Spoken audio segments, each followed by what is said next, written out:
আমাদের যে অঙ্কটি দেওয়া আছে সেটি হলো পিতা ও পুত্রের বর্তমান বয়সের সমষ্টি 50 বছর। যখন পুত্রের বয়স পিতার বর্তমান বয়সের সমান হবে তখন তাদের বয়সের সমষ্টি 102 বছর। পিতা ও পুত্রের বয়স বের করো।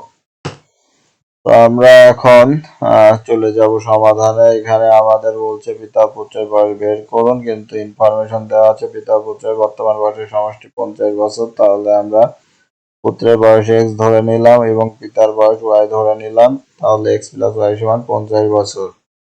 এটুকু আমাদের কোনো সমস্যা নেই, কিন্তু দ্বিতীয় কন্ডিশনে বলা হচ্ছে যখন পুত্রের বয়স পিতার বর্তমান বয়সের সমান হবে, মানে পুত্রের বয়স যখন x থেকে y হবে তাহলে পিতার বয়স কত হবে? পিতার বয়স আরো বেড়ে যাবে।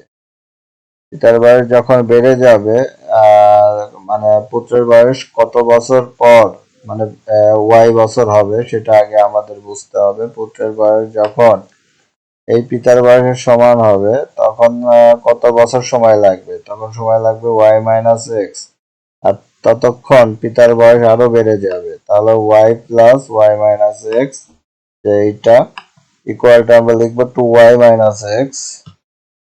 তারপরে আমরা ক্যালকুলেশন করলে পাবো y = 38। তাহলে 38 হলো ফাদার প্রেজেন্ট এজ, এটা আমরা ক্লিয়ার।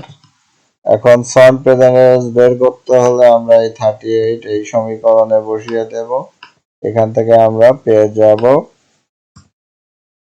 x = 50 -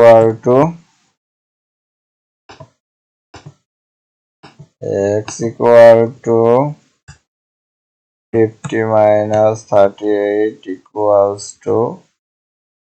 12। এটা আমাদের উত্তর।